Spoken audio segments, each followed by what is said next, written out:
একজন উদ্যোক্তার কাছে এসেছি যিনি কেঁচো সার তৈরি করছেন। কেঁচো সার ভার্মি কম্পোস্ট সার। আপনাকে স্বাগত জানাচ্ছি। আচ্ছা, আপনি তো কেঁচো সার তৈরি করছেন, জি, তাই না? জি। কতদিন ধরে করছেন? 2009 সাল সম্ভবত আরকি। ৯ অথবা ১০ এর মধ্যে আমি এই সার উৎপাদন করা শুরু করি আরকি। আচ্ছা, আপনার এখানে দেখলাম যে আমরা সাধারণত দেখি রিংয়ের মধ্যে জি। কেঁচো সার তৈরি করে। আপনার এখানে আমরা হাউস দেখতে পাচ্ছি। তো আগে আপনি রিংয়ে করেছেন শুনেছিলাম। তো রিং ভালো নাকি হাউস ভালো? কোনটা সুবিধা বেশি? আসলে মানে যখন আমি ছোট পরিসরে শুরু করছিলাম তখন রিং দিয়ে শুরু করছিলাম আরকি। তো যখন দেখলাম যে আস্তে, আস্তে আমার মানে কেঁচোটাও বেড়ে গেল এবং সারের চাহিদাটাও বাড়তেছে। আমি যখন উৎপাদন করছি, নিজে ব্যবহার করছি, করার পর আমার আশেপাশে যখন কৃষকরা দেখছে, দেখার পর কিন্তু ওরা তখন তারাও ব্যবহার করা শুরু করছে আরকি। এইভাবেই কিন্তু আমার এলাকায় আস্তে, আস্তে এই সারের কাস্টমার বাড়া যায় আরকি। তখন দেখি যে রিংয়ের এই ছোট পরিসরে আমার হচ্ছে না আরকি, চাহিদা ফিল আপ করতে পারতেছি না। তখন আমি হাউস করে কিছু কম্পোস্ট শুরু করি আরকি। আপনি কেঁচো সার তৈরি করেন কিভাবে সেটা একটু সিরিয়ালি বলবেন, যে প্রথমে আপনি হাউসটা রেডি করলেন, তারপরে আপনি কি দিবেন? হাউস করার পরে হাউসে আমাকে গোবর দিতে হবে হাউসে, মোটামুটি ফ্রেশ গোবর, যেন ওই গোবরে আপনার মাটি বা ছাই এগুলো না থাকে আর কি। এই ফ্রেশ গোবরটা দিতে হবে এবং গোবরটা যেন নরম থাকে, যদি শুকায় যায় তাহলেও সমস্যা হয়ে যাবে আর কি, কিছু খাইতে পারবে না। এই গোবরটা দিয়ে গোবরের উপরে আমার কেঁচোটা ছাড়া দিতে হবে। মানে আপনি এই হাউসে মানে গোবর দিলাম, গোবর দিয়ে ভরে দিলেন, ভরে দিলাম, তার উপর দিয়ে আপনি কেঁচো দেবেন। কেঁচো দিলাম, হ্যাঁ। মানে কেঁচোর এভাবে বিছিয়ে বিছিয়ে দেন। হ্যাঁ, কেঁচো আমি গোটা হাউসটাতে আমি বিছাই দিলাম আর কি, ছড়াই ছিটিয়ে দিলাম। কেঁচো দেওয়ার পর তারপর কি কেঁচোর উপরে কি আবারও গোবর না, দেন নাকি? কেঁচোর উপরে কোনো গোবর দেওয়া যাবে না এবং এই গোবরটা যেন গ্যাস মুক্ত থাকে। গোবরের যে একটা গ্যাস আছে গরম, হুম। টাটকা গোবর, এই টাটকা গোবর কিন্তু দেওয়া যাবে না। আচ্ছা, এটা কিভাবে দেন? গোবরটাকে কিভাবে এটা প্রসেস করেন? গোবরটা মনে করেন যে ধরেন যে আমার 2টা বা 3টা গরু আছে, প্রতিদিন আমি গোবর এখানে জমা করতেছি আর কি। করার পরে ধরেন যে 10 দিন 15 দিন হয়ে গেল, তখন ওই গোবরটা কিন্তু গ্যাস মুক্ত হইলো আর কি, গ্যাস থাকলো না, তখন ওই গোবরটা আমি হাউজে দিচ্ছি। আচ্ছা, মানে সঙ্গে সঙ্গে কাঁচা গোবরটা এনে দিচ্ছেন না? না।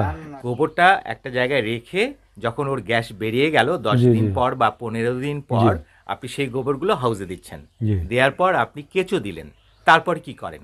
তারপরে আপনার কেঁচো গোবরটা ওর খাবে, ওর পায়খানাটা হলো সার আর কি। এই যে কেঁচো আপনি দিলেন, কেঁচো জি, তো উপর থেকে মানে গোবর খেতে খেতে নিচে চলে নিচে যায়, যাবে, তাই না? জি। তো তার কতদিন বা কেঁচো দেওয়ার কতদিন পর থেকে আপনি সার তোলা শুরু করেন? ধরেন যে আমি কেঁচো দিলাম, আমার কেঁচোর পরিমাণ যত বেশি হবে হ্যাঁ। আমার সার তত দ্রুত আমি সারটাকে আহরণ করতে পারবো আর কি, সংগ্রহ করতে পারবো। আনুপাতিক হারে 1 কেজি কেঁচো দৈনিক 1 কেজি সার দিতে পারে।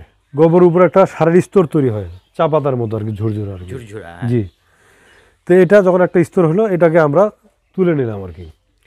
আবার কেঁচো ওই খাচ্ছে, গোবর খাচ্ছে খাচ্ছে, আবার সার তৈরি হচ্ছে, আবার আমরা ওঠা নিলাম। এইভাবে কিন্তু দেখেন যে আমরা 5 দিন 7 দিন পর পর এইভাবে সারটাকে আমরা সংগ্রহ করতে পারি আর কি। গোবর প্রায় শেষের দিকে, কেঁচো একদম নিচেই চলে গেল, আপনি সব সার তুলে ফেললেন, তখন কি করেন?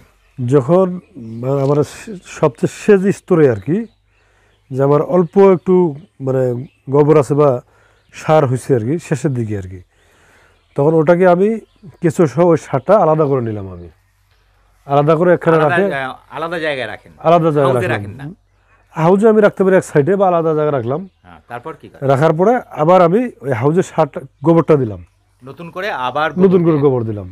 দেওয়ার পরে তোর ওই কেঁচোটাকে আবার ওই গোবরের উপরে আমাকে ছাড়ে দিতে হবে, বিছিয়ে দিতে হবে আর কি। আচ্ছা। দিলে আবার সে আবার ওই কিছু আবার খাওয়া শুরু করবে, আবার সার উৎপাদন শুরু হয়ে যাবে ওখান থেকে। আচ্ছা, একটু সহজ পদ্ধতিটা। হ্যাঁ, পদ্ধতি সহজ, অত্যন্ত সহজ, কিন্তু এখানে যেটা করতে হবে যে রোদ সূর্যের আলো কিন্তু কিছু সহ্য করতে পারে না। আচ্ছা। যদি সেখানে সরাসরি সূর্যের আলো পড়ে, সেখানে সার উৎপাদন কম হবে, বা খোলা জায়গা রাখলে এখানে মুরগি আছে, ব্যাঙ এবং চিকার হলো কেঁচোর শত্রু, আচ্ছা। এরা কেঁচোটাকে খেয়ে ফেলে আর কি। এটাকে আমাদেরকে এইভাবে সংরক্ষণ করতে হবে যেন মুরগি, ব্যাঙ এবং চিকা সেখানে যেন না ঢুকতে পারে, ঢুকলে কেঁচোটাকে খেয়ে ফেলবে।